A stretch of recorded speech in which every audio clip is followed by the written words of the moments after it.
पहली बात तो ये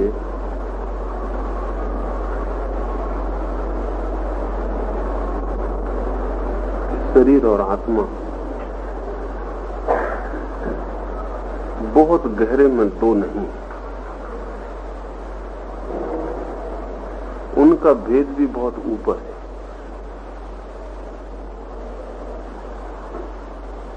और जिस दिन दिखाई पड़ता है पूरा सब, उस दिन ऐसा दिखाई नहीं पड़ता कि शरीर और आत्मा अलग अलग हैं। उस दिन ऐसे दिखाई पड़ता है कि शरीर आत्मा का वो हिस्सा है जो इंद्रियों की पकड़ में आ जाता है, और आत्मा शरीर का वो हिस्सा है जो इंद्रियों की पकड़ के बाहर रह जाता है।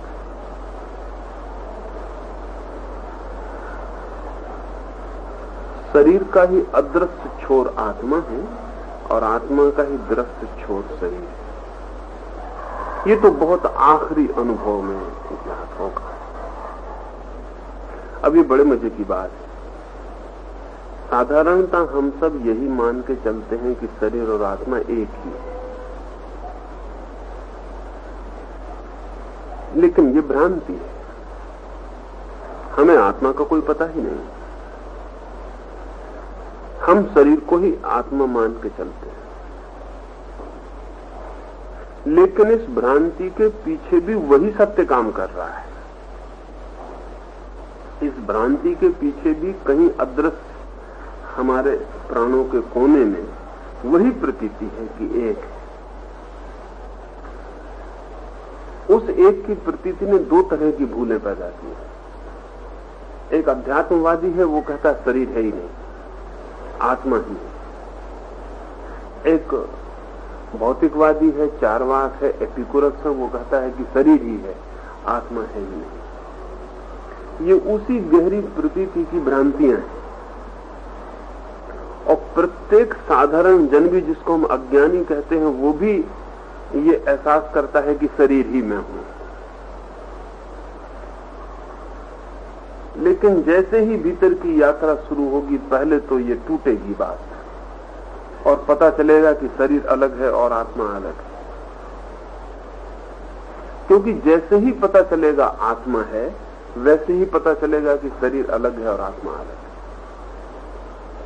लेकिन ये मध्य की बात है। और गहरे जब उतरोगे, और गहरे जब उतरोगे, और चरम अनुभूति जब होगी, तब पता चलेगा कि कहां दूसरा तो कोई है नहीं। फिर आत्मा और शरीर दो नहीं है, फिर एक ही है, उसके ही दो रूप है। जैसे मैं एक हूं और मेरा बायां हाथ है और दायां हाथ। बाहर से जो देखने आएगा, अगर वो कहे कि बायां और दायां हाथ एक ही है, तो गलत कहता है, क्योंकि बायां बिल्कुल अलग है, दायां बिल्कुल अलग है।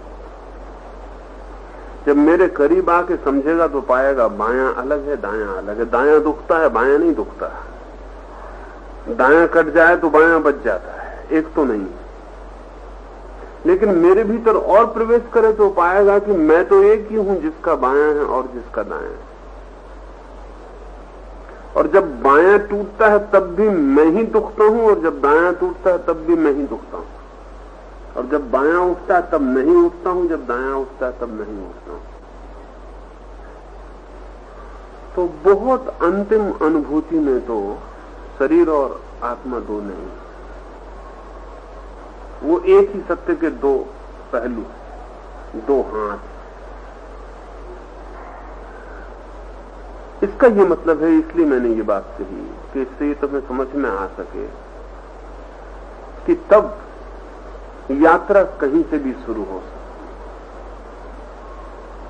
अगर कोई शरीर से यात्रा शुरू करे और गहरा और गहरा और गहरा उतरता चला जाए तो आत्मा पर पहुंच जाएगा। अगर कोई मेरा बायां हाथ पकड़ना शुरू करे और पकड़ता जाए और बढ़ता जाए, तो आज नहीं कल मेरा दायां हाथ उसकी पकड़ में आ जाएगा।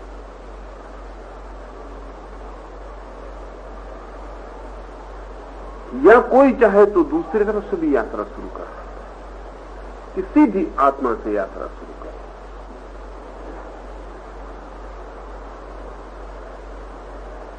तो शरीर पकड़ में आ जाएगा। लेकिन आत्मा से यात्रा शुरू करनी बहुत कठिन।